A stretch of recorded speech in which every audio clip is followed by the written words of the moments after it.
सूचना केवल हमारे विचार हैं, वित्तीय सलाह नहीं।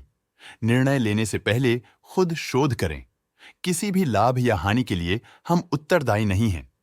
इजी ट्रिप प्लानर्स ने अपनी नई शेयर होल्डिंग रिपोर्ट्स रिलीज की हैं, जो फाइनेंशियल ईयर के क्वार्टर और पहले हाफ को कवर करता है, जो सितंबर 2024 के 30 तक चलता है। ये रिपोर्ट कंपनी के शेयर्स की डिटेल्ड जानकारी देता है, जिसमें promoters, promoter groups, foreign investors, public investors और सरकारी एंटिटीज शामिल हैं। प्रमोटर्स शेयर होल्डिंग 2024 के जून में 64.3% से 2024 के सितंबर में 50.38% तक डिक्रीज हो गया। ये डिक्रीज दिखाता है कि इस टाइम पीरियड में कंपनी पे प्रमोटर्स का कंट्रोल कमजोर हुआ है। पब्लिक द्वारा हेल्ड शेयर्स का परसेंटेज 30.54% से इंक्रीज होकर 2024 के सितंबर में 44.48% तक का इंक्रीज देखा गया। ये चेंजेस स्टेट है कि ब्लिक की इन्वेस्टमेंट कंपनी में क्वार्टर टू क्वार्टर इंक्रीज हुई है। DII डोमेस्टिक इंस्टीट्यूशनल इन्वेस्टर्स ने अपना शेयर होल्डिंग जून 2024 में 2.6% से सितंबर 2024 में 2.64% तक इंक्रीज किया। ये बताता है कि डोमेस्टिक इंस्टीट्यूशंस ने कंपनी में अपना इंटरेस्ट 0.04% तक इंक्रीज किया है।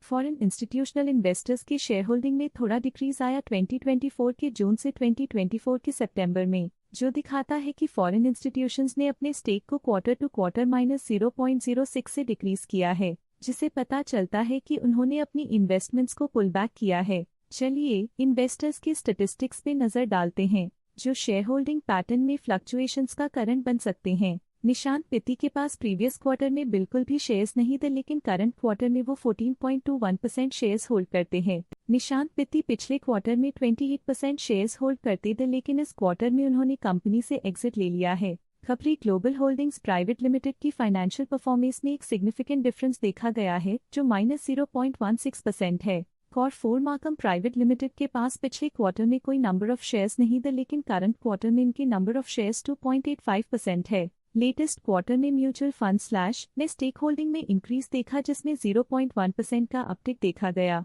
इंश्योरेंस कंपनीज ने अपने हिस्से को पिछले क्वार्टर में 2.5% से डिक्रीज करके 2.44% पे ले आए हैं। ये कंसेक्यूटिव क्वार्टर्स में -0.06% स्टेक्स डिफरेंस दिखाता है। Tata mutual fund Tata stack saver fund current quarter में 1.23% शेयर्स के साथ कंपनी में एंटर किया, जबकि प्रीवियस क्वार्टर में उनके पास 0% shares the SBI automotive opportunities fund current quarter में 1.29% शेयर्स के साथ कंपनी में एंटर किया, जबकि प्रीवियस क्वार्टर में उनके पास 0% shares the Aditya Birla sun life trustee private limited AC Aditya Birla sun life multi cap fund current quarter में 1.5% शेयर्स के साथ कंपनी में एंटर किया, जबकि प्रीवियस क्वार्टर में उनके पास 0% shares the Invesco India Contra fund current quarter में 2.7% शेयर्स के साथ कंपनी में एंटर किया, जबकि प्रीवियस क्वार्टर में उनके पास 0% shares the stock latest news update के लिए चैनल को सब्सक्राइब करें और वीडियो को लाइक एंड शेयर करें।